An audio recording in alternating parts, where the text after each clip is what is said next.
हरि हरि, लक्ष्मी नारायण नारायण हरि हरि, जय जय नारायण नारायण हरि हरि। विष्णु भगवान की जय। पाप कुंशा एकादशी की व्रत कथा। बहुत समय पहले की बात है। विंध्या पर्वत पर क्रोधन नाम का एक बहेलिया रहता था। वो बड़ा क्रूर था। उसका सारा जीवन हिंसा, लूटपाट, मद्यपान और गलत संगति, पाप कर्मों में बीता। जब उसका अंतिम समय आया तब यमराज के दूत बहेलिये को लेने आए और यमदूत ने बहेलिये से कहा कि कल तुम्हारे जीवन का अंतिम दिन है, हम तुम्हें कल लेने आएंगे। यह बात सुनकर बहेलिया बहुत भयभीत हो गया और महर्षि अंगिरा के आश्रम में पहुंच गया और महर्षि अंगिरा के चरणों में गिरकर प्रार्थना करने लगा, हे ऋषिवर, मैंने जीवन भर पाप किए हैं, कृपा कर मुझे कोई ऐसा उपाय बताएं जिससे मेरे सारे पाप मिट जाएं और मुझे मोक्ष की प्राप्ति हो। उसके निवेदन पर महर्षि अंगिरा ने उसे अश्विन शुक्ल की पाप कुंशा एकादशी का विधि पूर्वक व्रत करने को कहा। महर्षि अंगिरा के कहे अनुसार उस बहेलिये ने यह व्रत किया और किए गए उसके सारे पापों से छुटकारा पा लिया और इस व्रत पूजन के बल से भगवान की कृपा से वह विष्णु लोक को गया। जब यमराज के यमदूत ने इस चमत्कार को देखा तो वह बहेलिये को लिए बिना ही यमलोक वापस लौट गए। बोलो विष्णु भगवान की जय। पाप कुंशा एकादशी की एक अन्य कथा। एक समय की बात है। एक गांव में एक किसान रहता था। उसका नाम था हरिदास। हरिदास बहुत मेहनती और ईमानदार किसान था। वह हमेशा अपने खेतों में काम करता और दूसरों की मदद करता, लेकिन उसकी एक समस्या थी। वह हमेशा अपने पूर्वजों द्वारा किए गए पापों के बारे में चिंतित रहता था। उसे लगता था कि उसकी पूर्वजों के पापों के कारण ही उसके जीवन में सुख नहीं है। एक दिन हरिदास की पत्नी मालती ने उससे कहा कि आज पाप कुंशा एकादशी है। यह दिन हमारे पापों को धोने और भगवान विष्णु की कृपा पाने का बहुत ही महत्वपूर्ण दिन है।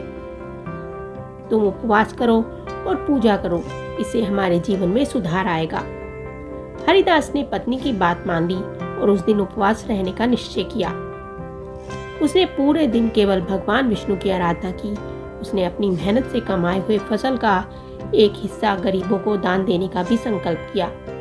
जब शाम को पूजा का समय आया, हरिदास ने अपनी पूरी श्रद्धा से भगवान विष्णु की पूजा की। उसने प्रार्थना की, हे भगवान, मैं अपने पूर्वजों के पापों के लिए क्षमा चाहता हूँ। कृपया मुझे और मेरे परिवार के सुख और समृद्धि का आशीर्वाद दें। उपवास के बाद हरिदास ने देखा कि उसके खेतों में फसल अधिक और अच्छे आकार की हो गई है। उसकी मेहनत रंग लाई और अब उसे अपने पापों के बारे में चिंता नहीं थी। उसके मन में एक नई ऊर्जा और विश्वास भर गया था। कुछ दिनों बाद गांव में एक तीर्थ यात्रा का आयोजन हुआ।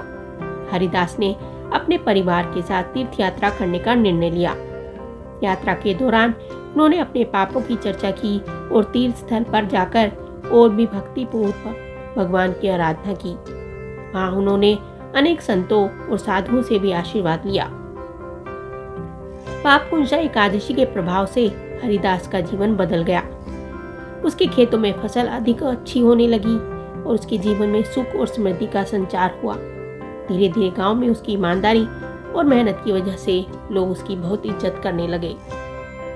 बोलो विष्णु भगवान की जय।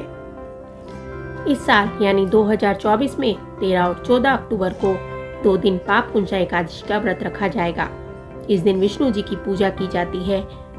पंचांग के अनुसार पाप कुंशा एकादशी की शुरुआत 13 अक्टूबर 2024 को सुबह 9:08 पर होगी और 14 अक्टूबर 2024 को सुबह 6:41 पर इसका समापन होगा।